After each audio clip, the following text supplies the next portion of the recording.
The Magic Show is brought to you by StarCityGames.com, and check this out. On February 5th and 6th, the StarCityGames.com Open Series returns to Indianapolis, and this event is going to be huge. We're talking hundreds of players, over $17,000 in cash prizes for the Standard, Legacy, and Draft Opens, 18 SCG Invitational slots up for grabs, SCG Players Club benefits, live coverage courtesy of SCG Live, tons of side events, and as much Magic the Gathering as we can pack into one weekend. So make plans to join StarCityGames.com in Indianapolis, and we'll see you there.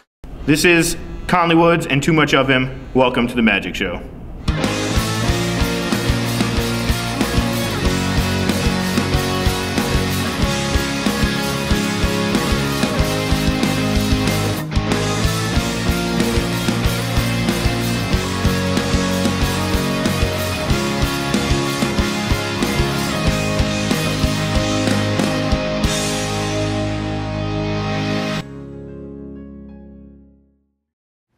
Hi everybody, this is Evan Irwin here with Content Manager Steve Sadin, and we are talking this week about the Mirrodin Besieged Prerelease. What you know, what you need to know, and what you should know, all coming right up. Let's go.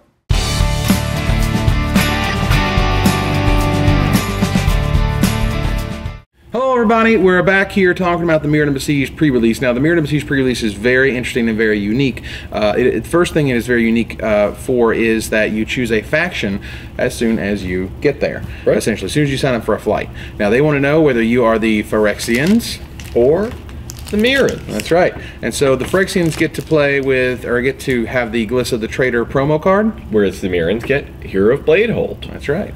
Now, why would someone ever choose Mirrodin? Like, come on now. Like, Praxian is obviously the stones. Like, we have all the Infect cards. We've got, like, Priest of Norn and Time Strike are really weird because they're white. But we have, like, Flinstermite and Phoresis and Scourge Servant. Flesh Eater Imp is, like, an unbelievable uncommon. And, you know, we have the living weapons. So we have all the sweet equipment that comes with dudes already attached. Like, it's really nice. You know, that skin wing that you previewed on MagicGathering.com. Thing is unreal with Infect creatures. Pretty good way to close out a game. Yeah, like people are like, equip the 6 mana. It's just like, have you seen +2/+2 in flying on an Infect creature? Like, you know what that means? That's like +4/+4 in flying. Like, are you kidding me? Or +4/+2 or whatever. But regardless, you know, for me, like, it's the obvious choice. Like, why would I ever go Mirrodin? All right, you want Metalcraft? Mirrodin's got Metalcraft. Masters Call, boom, you have Metalcraft. Drop of a hat. You want removal? Mirrodin's got removal. You know, you've got Go for the Throated Uncommon, which is one of the best removal spells I've seen in years. I think that's hidden Legacy. I think it kills Bob, Tarmogoyf, and almost everything else. It's good. Yeah. And, you know, let's say, you know, you're playing against a Phyrexian opponent. I've got Burn the Impure. Oh, that's a lash out. That hurts. That you won the clash with. Yeah. Hey, I'm having a little bit of trouble breaking through. Concussive Bolt. Let's go on to the next game. The Concussive Bolt's kind of insane. Not only does it deal damage with the can block, like that's kind of silly, but for me, like the Phyrexians, you know, we have the tricks. We have like all of our removal spells are almost all regards to like my creature did something cool, like Unnatural Predation, like I got +1/+1 and Trample, or a Virulent Wound where I gave you a -1/-1 and ideally a poison counter. Like hopefully that'll trade for a mirror, which is probably the best thing you can do with it. But it's interesting for me how, you know, these packs are giving you sort of being able to skew your sealed. Oh, yeah. You build the seal that you want to build, because you know when you choose the Mirrodin faction sort of where you're going. Oh, yeah. Well, you build, you know, a normal Scars of Mirrodin sealed deck. You know, you open up your 6 booster packs. You're going to have a lot of trouble finding enough good Infect creatures to really build an Infect deck. Yeah, that's true. You open up 3 Phyrexia booster packs. That's going to be a lot of Infect. You're probably going to be able to get there. Yeah. Yeah. You've got a lot of control over what you do. That's just awesome. Now, do note that you can open Tezzeret in any of these packs, because Tezzy is the only card in the set with no stamp. He is not aligned either way. He's just an agent of Bolas. I don't know about you, but I would love to open a Tezzeret.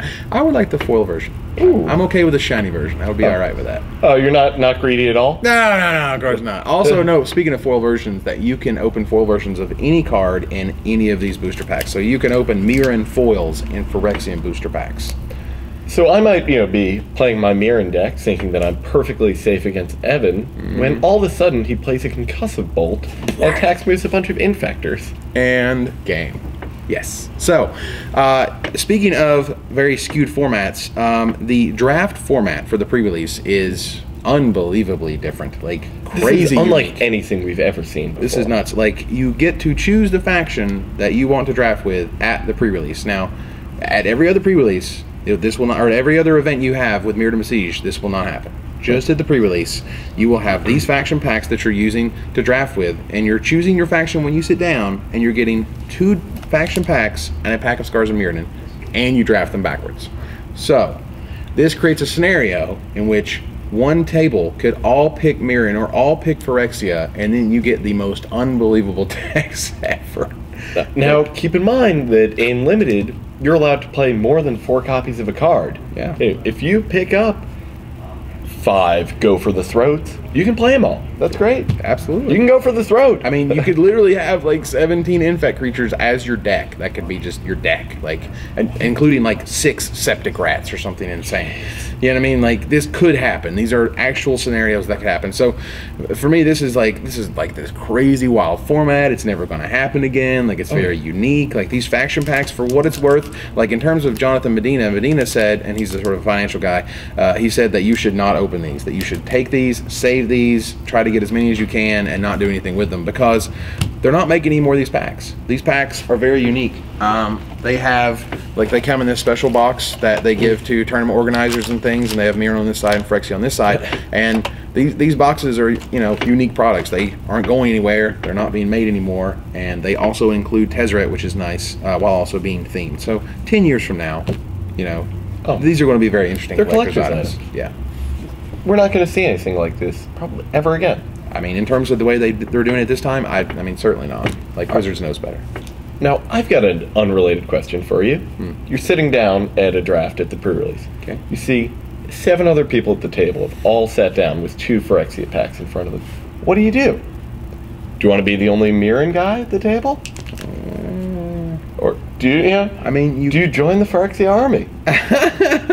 That's interesting, because, you know, if you're the only Mirrodin guy, then you're the only guy probably fighting for the red cards, you know, and probably most of the white cards, and there you are getting like concussive bolts like 8th pick or something, you know, like you get your blade hold maybe from your mythic, and then the concussive comes around. Like, I don't know if that's the right choice. I don't know. I do know that if you are drafting just one set, just, you know, the Phyrexia side or just the Mirrodin side, you're essentially drafting a 70 card set with Scars of Mirrodin. Like, and that's unreal. Like 2 packs of it as well. Like, that's unheard of. I've never done anything like that before. That is insane. So that is very unique. Now, at the pre-release, for those who are looking to have just a little bit more fun, they have what's called these achievement cards. Now, on one side is Phyrexia, and on the other side is Mirrodin. That's right. And so for the Phyrexians, you get a lot of bonuses for things. For example, if you win via poison counters, you know, you begin the corruption. Do we have an example? So for the Mirrodins, if you win at 9 poison counters, you're incorruptible. Here's an interesting one. Praetor's Pet, which is control a creature that has infect and 10 or more power. Oh. All right, now the Mirrodins have Suit Up, which requires you to control a creature with 3 equipment attached to it. Easily done for the Mirrodins. Last one I want to talk about here. Let's see. Champion of the Phyrexians, which is control 5 permanents with the Phyrexian watermarks. And they also have Champion of the Mirrodins. Control 5 permanents with the Mirrodin watermarks. Absolutely. So you can just see how they're really pushing the factions back and forth, the fights between each other. You know, they have the leagues where they have the little stickers. You're putting the Mirrodin stickers, the Phyrexian stickers on this poster and whatnot. So I love how they're playing up the set, and the incredible uniqueness of this pre-release is just not to be underestimated. Like, we made this video because this is a strangely unique, you know, possibly confusing scenario where you show up and they're like, pick sides, and then you draft, and like these packs are all skewed, and, you know, like, you want to have a good sort of head of where you're going. So for those moving forward, I would suggest doing things like studying what all the Phyrexian cards are, and what the Mirrodin cards are, and why you want to choose one or the other, and the cards you're looking for, these types of things. You can make a very informed decision. And particularly based on, you know, how many people choose a certain faction, I think is going to be really interesting. That's a very interesting sort of metagaming way of drafting at the pre-release. Yeah. Yeah. So that was our pre-release primer for you guys. I hope you enjoyed it. And we'll be back here next week with a complete Mirrodin Besieged set review. Me and Evan. That's right. From beginning to end, card 1 to card 155. we're going to do it. We're going to spend a lot of time on the basic islands in the set. The second island, man, I got some big plans. I got a deck list you guys got to see. It's unreal. All right, so this is Evan Irwin. And Steve Sadin. And we are tapping the cards so you don't have to.